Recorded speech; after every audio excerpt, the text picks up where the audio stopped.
कई जन्मों के अच्छे कर्मों के बाद भगवान महाकाल शिव की कृपा से ही ऐसे स्तोत्र सुनने का भाग्य प्राप्त होता है। करोड़ों लोग इस दुनिया में बस भोग के पीछे है। ऐसे दिव्य स्तोत्र श्रवण करने का योग आ जाए तो कभी हाथ से जाने न दे, अंत तक आत्मा को शिव में समर्पित कर सुने। जय श्री राधा कृष्ण। यह दिव्य शिव स्तोत्र की रचना रति देवी, जो कि सौंदर्य के देवता कामदेव की अर्धांगिनी है, उन्होंने की है। शिव जी के क्रोध से कामदेव के नष्ट हो जाने पर भगवान शिव की उच्चतम स्तुति रति देवी द्वारा की गई थी। इस दिव्य स्तुति के प्रताप के कारण ही भगवान शिव ने कामदेव को जीवन दान दिया था। इस स्तुति में भगवान शिव को प्रसिद्धि और सिद्धि प्रदायक ब्रह्म बताया गया है। इस स्तुति के श्रवण से भगवान शिव के आशीर्वाद एवं तीव्र भक्ति की उपासना प्राप्त होती है। ऐसे ही गुप्त स्तोत्र, स्तुतियाँ, सूक्तम, अष्टकम हम आपके लिए लेकर आते रहते हैं। इसीलिए इस चैनल को सब्सक्राइब अवश्य कीजिएगा, वीडियो को अंत तक अवश्य देखें और वीडियो के अंत में हर हर महादेव कमेंट करना न भूलें। आइए सुनते हैं रति देवी कृतम श्री शिव स्तोत्रम। अथ रति देवी कृतम श्री शिव स्तोत्रम।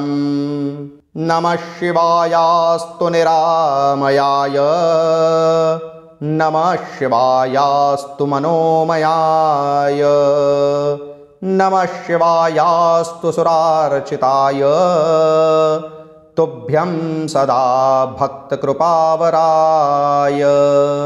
नमो भवायास्तु भवोद्भवाय, नमोऽस्तु ते ध्वस्तमनोभवाय, नमोऽस्तु ते गूढमहाव्रताय, नमः स्वमाया गहनाश्रयाय, नमोऽस्तु शर्वाय नमः शिवाय, नमोऽस्तु सिद्धाय पुरान्तकाय, नमोऽस्तु कालाय नमः कलाय, नमोऽस्तु ते ज्ञानवरप्रदाय, नमोऽस्तु ते कालकलातिगाय, नमो निसर्गामलभूषणाय, नमोऽस्त्वमेयान्धकमर्दनाय, नमः शरण्याय नमो गुणाय,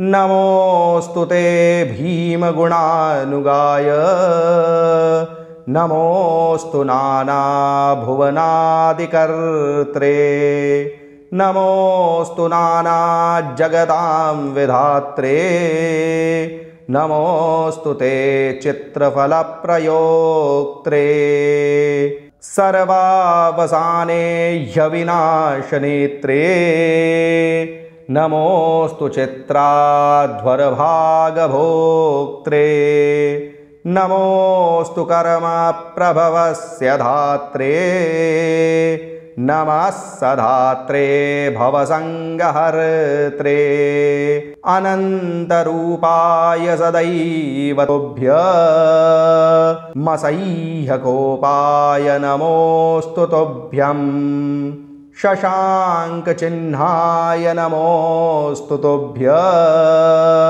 ममेयमानाय नमोऽस्तु तुभ्यं, वृषेन्द्रयानाय पुरान्तकाय, नमः प्रसिद्धाय महौषधाय, नमोऽस्तु भक्ताभिमतप्रदाय, नमोऽस्तु सर्वार्तिहराय तुभ्यं, चराचराचार्यविचारवर्य माचार्यमुत्प्रेक्षितभूतसर्गं, त्वामिन्दुमौलिं शरणं प्रपन्ना, प्रिया प्रमेयं महतां महेशं, प्रयच्छ मे कामयशः समृद्धिं, पुनः प्रभो जीवतु कामदेवः, वैधव्यहर्त्रे